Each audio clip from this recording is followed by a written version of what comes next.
It is the 11th of January 2022, today's date. Exactly on this day, 2 years ago, China reported its first death due to the Wuhan virus. A 61-year-old man had died. He was a regular customer of the now notorious seafood market in Wuhan. He died from what Beijing described as a mysterious pneumonia-like illness. China said there was no evidence to suggest that the illness spreads between humans. This was 2 years back.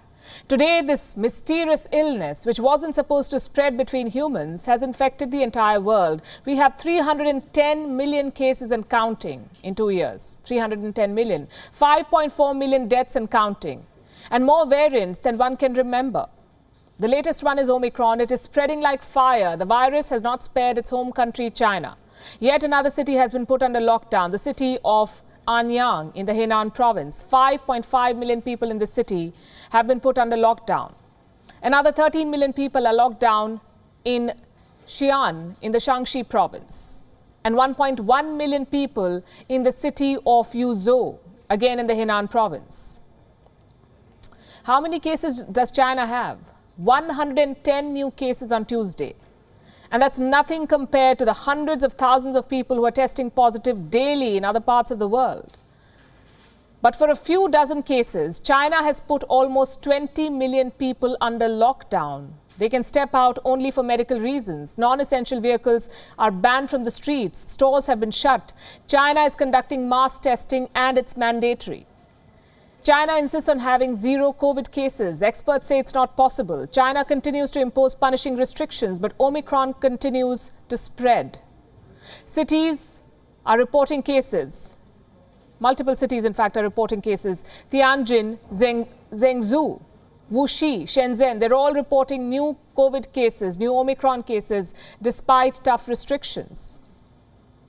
Now I want you to look at a map, this map. Look at the cities reporting new cases.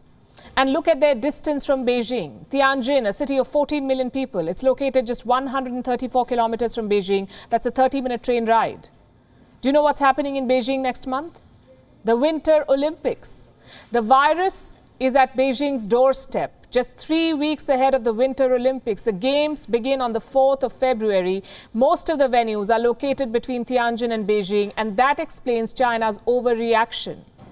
It tells you why China is so worked up about a few hundred cases. These tough lockdowns are not so much about saving the people, they're about saving the games and saving face. Imagine headlines that say, China Olympics cancelled because of Made in China virus. Won't look good. So Beijing is pushing headlines like these. WHO says Beijing Olympics anti-COVID plan looks strong. Of course, the WHO says this. I'll tell you what they said last month. Their director, Dr. Tedros, told world leaders to cancel upcoming holiday events to stop the spread of Omicron. I'll give you the exact quote. Dr. Tedros said, difficult decisions must be made in order to protect ourselves. An event cancelled is better than a life cancelled. Very powerful words. Clearly, they do not apply to China. An event cancelled is better than a life cancelled, as long as that event is not the Winter Olympic Games, in which case it should not be cancelled because China's anti-COVID plan is, quote-unquote, looking strong. Frankly, we're not surprised. The WHO's double standards and China bias is old news. I'll tell you what's new. India's Omicron tally. The numbers have dropped. India recorded over 168,000 cases in the last 24 hours. Remember, the cases had been rising for 13 straight days. But Monday saw a drop. I would like to say this is a good sign, but I must add that testing too has dropped. Fewer tests is equal to fewer cases. The good trend, though, that has sustained is the low hospitalization rate in India. The Health Ministry of India says only 5 to 10% of active cases have needed hospitalization so far. But the situation, they say, is evolving and we cannot afford to let our guard down. Well, that is not the case in the United States, where cases are going up and so are hospital admissions. In the US, the US has set another global record, 1.3 million new cases in one day. Reports say the US Center for Disease Control may recommend better masks to contain Omicron. They expect cases to peak next week.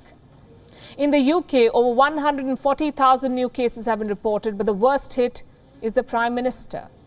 He was apparently partying when his country was under lockdown. An email has been leaked. It shows that Boris Johnson's office invited at least 100 staff members to a garden party in May 2020. This is different from the December party. This is May 2020. The invite said, "Bring your own booze," BYOB. This happened at a time when the rest of the country was under lockdown. Thank you, Mr. Speaker, for granting this urgent question. And it is incredibly disappointing, but not unsurprising, that the Prime Minister, of whom I asked this question, is not here today, despite not having any official engagements. And I think, Mr. Speaker, his absence speaks volumes, as does his smirks on the media. The public have already drawn their own conclusions. He can run, but he can't hide. The Partygate scandal has blown up. Criticism is flying faster than the virus from China. People are sharing pictures on social media with one question: what were you doing in May 2020? It's turning into a campaign. People sharing their horror stories as Downing Street partied.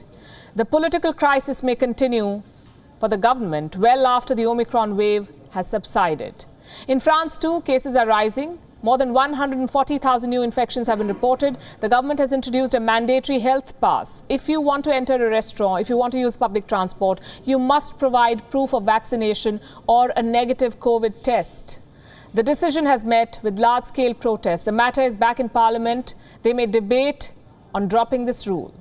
Next door in Germany, too, protesters are marching against COVID restrictions. They don't like the mandatory vaccine pass. Lawmakers are debating if the rule should be rolled back. Same in Bolivia. Vaccine certificates are mandatory and thousands have hit the streets against this decision. It doesn't look good for Europe. The WHO says Omicron could infect 50% of the European population in the next 2 months. It says a west to east tidal wave could soon emerge and cripple health systems across Europe. For Big Pharma, it's another opportunity. Pfizer says it is set to introduce a new vaccine to specifically target the Omicron variant. The company says it will be ready by March, this new vaccine. The question is, can vaccines play catch-up with new variants? And for how long? In Mexico, the president has tested positive for the second time. President Andrés Manuel López Obrador, better known as AMLO, 68 years old, double vaccinated. He also took a booster shot 1 month back, and he has tested positive again. Well, this is what feeds anti-vax hysteria. But it must be highlighted to show that the virus poses a risk to all of us and that science is still catching up. It's a test for all of us. Keep the mask on and stay safe. WION is now available in your country. Download the app now and get all the news on the move.